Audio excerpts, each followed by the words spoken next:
Today, I want to quickly talk about how wish that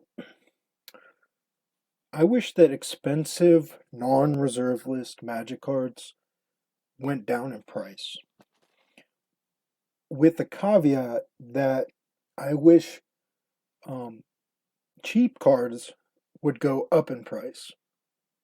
I would love to see all cards meet in the middle at $2 to $5.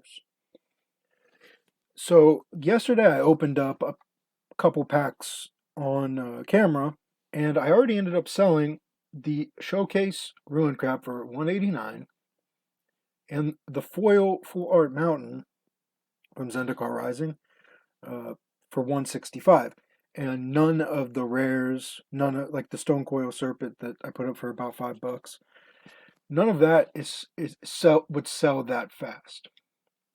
If I believe that if common cards were worth $2 a piece, and mythic cards were worth $2 a piece, more people would be able to spend money, and I think it would be better for sellers.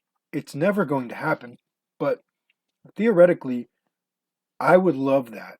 I would love that trade off. Um, it's very difficult to sell. I don't know why Crater Hoof Behemoth has come into my mind, but that's just if I throw that up for, I don't even know what it's going for right now. The one from Jumpstart, let's say it's going for $40. That's going to take a while to sell for $40. But a Finn the Fang Bearer that I threw up on the same day it got bought for a buck 48, because it's cheap, people are more have people I think are a bit afraid to throw all their money into one pot at once. Um, they are more willing to buy $41 cards instead of one $40 card. And I feel the same way when I buy like precious metals, for example, or even like sealed magic product. I'd much rather have I'd much rather put $2,000 into reserve list cards singles instead of a $2,000 box of Ice Age or something like that.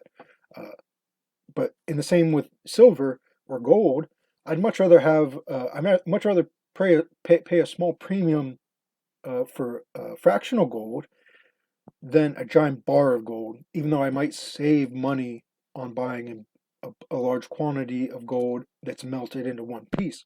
The reason I like fractional gold is because I can trade off some of it and still have gold left over. Does that make sense? Um, that's why people like junk silver, like old silver coins, because if you put, I think it's like $1.20 or something like that together of any gold or any silver currency that we used to have in circulation in the U.S., it's the weight equals out to about an ounce of silver. I can't remember the exact quantity, but people like that because you can break them into smaller groupings. They're broken already into smaller groupings. Then you can trade off and not lose everything.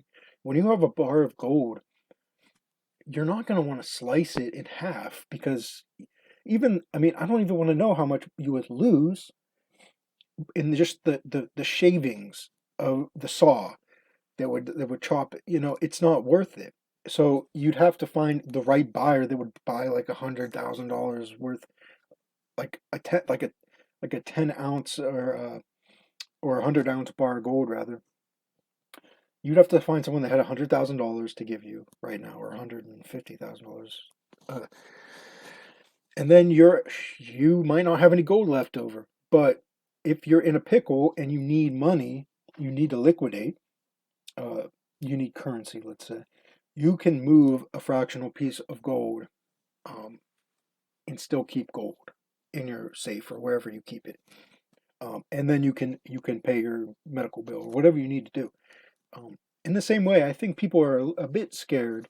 Now, there are tons of buyers that will buy a Crater of Behemoth for $40, but in my experience, so many more people uh, buy these cheap commons and uncommons. for just under $2. And I've had people come and buy $40 worth of commons and uncommons instead of spending $40 on one really good card. Uh, so I think if a Crater Hoof Behemoth became $5 and a Mirrodin's Core became $5, I think the seller would be would make out a lot better, and I think the buyer would be more willing to spend money because they're not going to lose their ass on a giant purchase. Um, that would be ideal for me. I'd be super happy with that. I know a lot of people might disagree. They want their chase. I mean, chase cards are great for wizards, but I just don't think it's great for the reseller. So so yeah, there's a reason why these will sell nearly. They're not $2, but I'd be happy if these moved up to $2. All of these cards, and then the Stone Coil Serpent that I opened yesterday moved down to $2. I'd be happy because I think they'd all sell very quickly. Um, yeah, that's what I have. I also wanted to look at the price of my collection right now. I'm curious to see where the movement of my reserve list cards. I haven't even added that. Let's see, Herald of Sarah from yesterday. Urza Saga.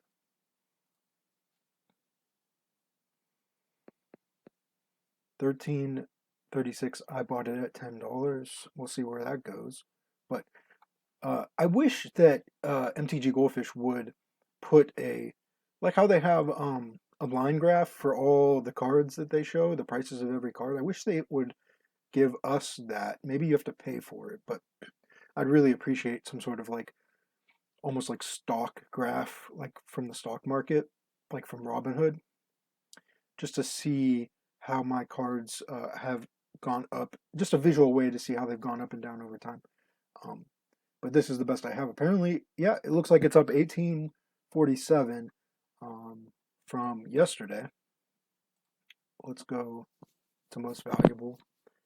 So again, Scrubland. I mean, these dual lands literally go up and down every day, just crazy.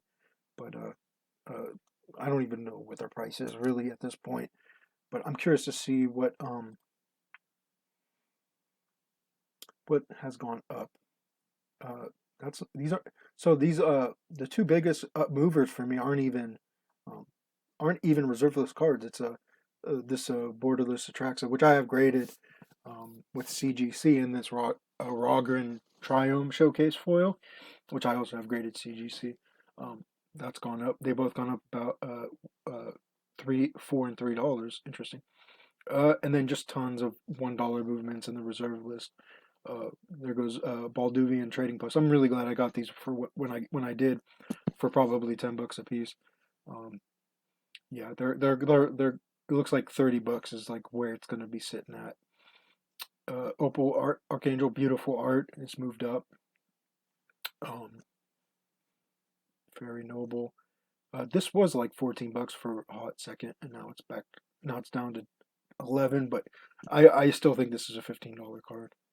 When everything's these are cool. These legendary creatures that are reserve list. If you're gonna buy a reserve list card that's cheaper, I mean, and bear in mind, I am not a financial advisor. I don't know anything. I'm just a guy in a basement, just like everyone else is.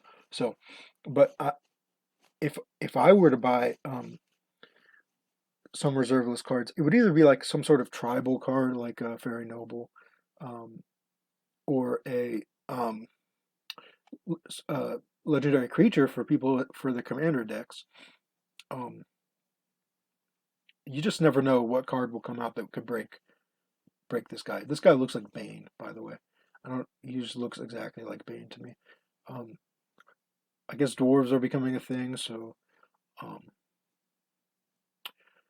so yeah. I also, oh man, and I also, in thinking of dwarves, I watched a video by MTG Lion today about just buying all the old cards you can get your hands on, and to a certain degree, I do agree with him, but I think if you're going to target old cards that technically are not on the reserve list, you should target the ones that are like insensitive or overly sexual, stuff like that. Like, I'm gonna have to do a video on this, but I bought when Wizards started banning cards based on their artwork, like Invoke Prejudice and um, Jihad and stuff like that. I just went crazy and bought like tons of bulk uh, cards, spec cards to see if they would ban more artwork, and I still think that they should, uh, based on some of the art or some of the concepts. Even what I do have, and I don't have it logged in here. I believe I have 7 enslaved dwarfs, and they're in foil. So let's add that to the collection. I don't know what that's worth right now, but they're beautiful foils, and it's Therese Nielsen art, which is like a double whammy. Um, okay, they're cool. That's cool. They're like they're moving up to like $4 a piece. Um, yeah, what a ridiculous card. They can't have this card. This can't exist. People apparently, I don't know, do people call themselves dwarves still? I don't know. Or like, it's just, you could see this being a problem. Number one, it's Therese Nielsen, and apparently she's canceled. And second of all, it's called Enslaved Dwarf.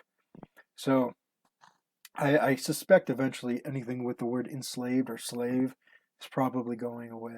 Another card I think I have a ton of these.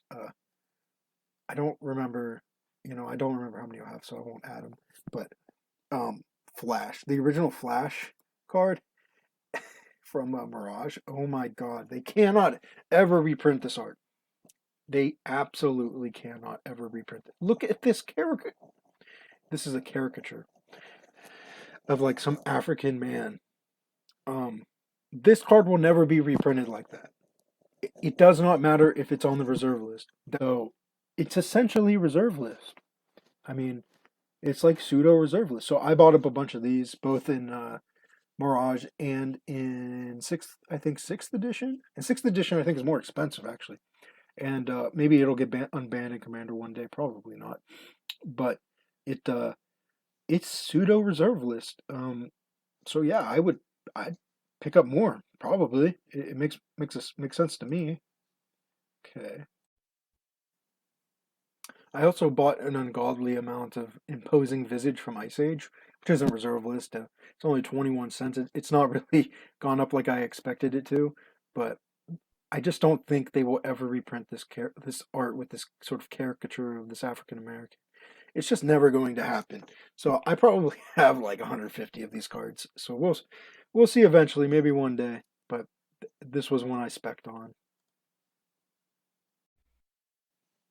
So another card that I ended up buying was Elvish Ranger, the female version from Alliances.